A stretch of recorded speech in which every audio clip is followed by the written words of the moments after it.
Yabona umzalwane wathi waqala wavuda. Engekho umthandazweni bakhona. Haleluya. Waqala wabona waduda wenza yonke into oqoqoqayo. Haleluya.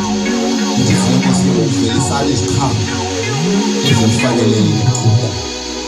Indlela isiqhamo empilwa yonke loo nto leyo. Umuntu uzathi iqhamo sokuvuna ukubona amanga. Uyakaxoli lo muntu lona yema lo muntu kane eyazi kangaka nje iBhayibhile uyiphothe njani le vesi yoba abantu mangaxoli kodwa uva uyahamba lo kodwa emthandazweni baqela uThixo abekukhulu siyahlukana yena uthi uhlabelelo umfabawo imithandazo ufuna ukungcela namhlanje abantu bana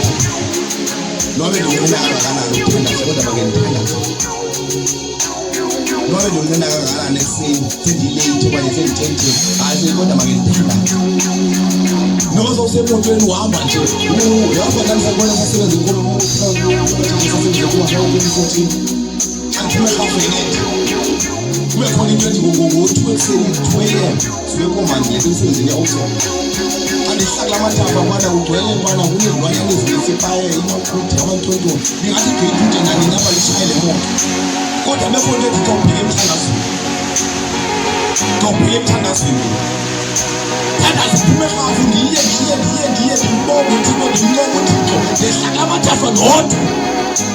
andibamba ngenye imini ndithandaza ndafika khona indoda yehlele ecawendlela ngo-2 ekuseni emathafeni ndafika ihlele ecawendlela laa ndoda imbezi ingona alo ngona umntu wayezivulela okanye laa umtholo but uThixo akanathi thandaza kanti khona konke ekubonileyo khawubheke emthandazweni ulala kanje thandaza ikhona into ethi thandaza wena ukomba hayi mani ayigekho ikhona ethi thandaza wena ukomba kodwa ukuthandaza babona akanathi thandaza nje afuse ndisazela sakuba yema kawuthandaze nkosikazi kawuthandaze mawubonakala emini ndisemsebenzini ndimbize uThixo bawo uyazi kwenzeka ntoni loo nto yenzekayo wena nguThixo ophumileyo ungothukisa undisiba indaba ezimbi uthi hayi bo wenzeka into uthi no wenengathoma ndithanda wathi ungathandaza thandazani ukuze ningangeni emlilweni nilala kanjani kufuneke nithandazile ithandaze kanti ulapho ekhaya uma ungahamba e-State kodwa uthandaze ulapho uyabona kodwa abanikeze ungquli othatha zitshoko zamakhaya haleluya ilali inhloko ilali kodwa ke hayi mani haleluya kunani uma abantu khona funeka thandaze haleluya mina ngizalwa ngutata wayengasinhlwa umama esinhlwa umama ethi utata ethanda amayeza akhe ngapho umama yindiwane awuthatha udlala amayeza akhe awaziwa udlala uthatha amayeza akhe ngeke wathanda amayeza umama ngabuleka iBhayibhile yakhe ngapho fana kuba uthapho ngapho noThixo ngapho umuntu ezibini apha endlini wakhe kodwa noma isimo sinjani uqhubeka uthandaza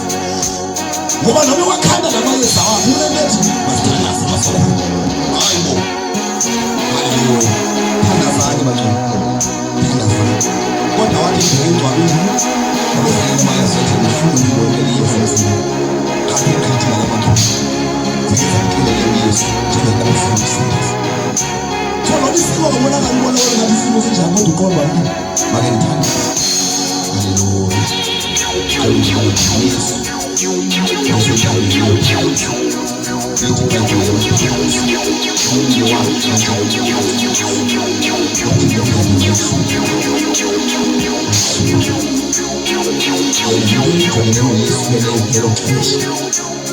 nawe ngokubani nobani uba nento akajongana nayo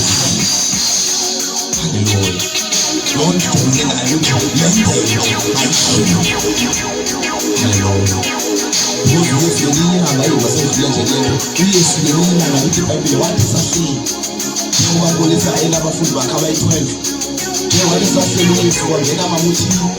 ehamba lonyana bakhe abayi-2 abangabanye babafundi bakayesu uYohane noJames behamba nomama baya kuyesu xa befikayo umamabo wafike wathi yesu abantwana bami bayakhonza khawubanikeze isihlalo engathi sibhethele omnye khawumbeke ngasekunene omnye umbeke bayocela isihlalo umuntu uYesu hayibo nokubatelela bangayisela naye ingebe ndizayisela bangabhaptizwa nangobhaptizwa ezobhaptizwa ngalo uthi hayi ngaso bathi bona asizayenza loo nto because bafuna ihlala uthi uYesu kayiphendulayo hayi kwaxhomekeka ngakumoya xhomekeke kubawo uba ubani ohlala elineni ubani ohlala sekhona